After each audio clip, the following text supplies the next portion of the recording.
त्यांची गुगली भल्या भल्यांना कळत नसे आणि कधी क्लीन बोल्ड होत असे कळायचं नाही. पवार साहेबांची देखील राजकारणातली गुगली सुद्धा अनेकांना कळत नाही.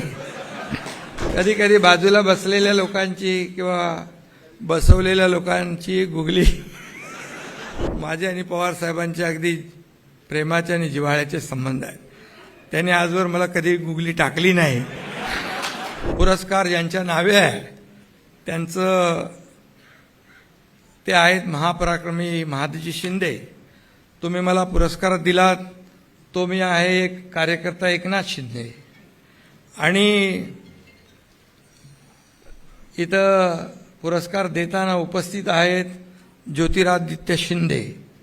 आणि ज्यांनी मला हा पुरस्कार दिला त्यांचं आडनाव पवार असलं तरीसुद्धा देशाचे थोर क्रिकेटपटू सदाशिव शिंदे यांचे ते जावई आहेत. शेवटी शिंदे सगळे आले.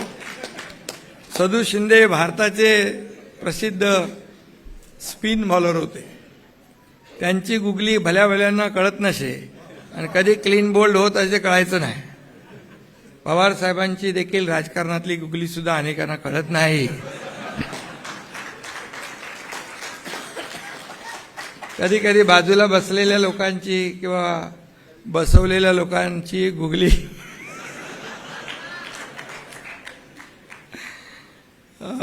पण माझ्याबद्दल थोडं मी वेगळं सांगतो. माझे आणि पवार साहेबांचे अगदी प्रेमाचे आणि जिव्हाळ्याचे संबंध आहेत. त्यांनी आजवर मला कधी गुगली टाकली नाही आणि यापुढे टाकणार नाहीत असा विश्वास आहे. खरं म्हणजे महादजी शिंदे हे आभाळा एवढं व्यक्तिमत्व होतं. ते महाप्रतापी रणधुरंदर होते, मुरलेले मुत्सद्दी होते, जलकल्याणाची दृष्टी असलेले राज्यकर्ते होते. ते आदर्श शासकही होते, सेनापती होते, कुशल योद्धे होते. खऱ्या अर्थाने ते महानायक होते. आणि त्यांच्यामुळेच मराठा साम्राज्याला स्थैर्य लाभलं. पानिपतचं युद्ध इतकं भीषण होतं की मराठा साम्राज्याचा अस्त झाला अशी परिस्थिती त्यावेळेस निर्माण झाली होती. कुठे आशेचा किरण दिसत नव्हता. पण तशा परिस्थितीत महादजी शिंदे यांनी पराक्रम करून अवघ्या 10 वर्षात पुन्हा दिल्ली जिंकली. दिल्लीच्या तख्तावर आपला भगवा फडकवला.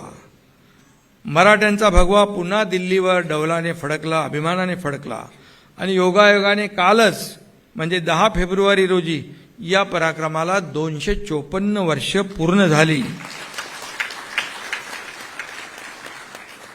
तसं गेल्या 8 तारखेला पण दिल्लीच्या तख्तावर भगवा फडकला आहे.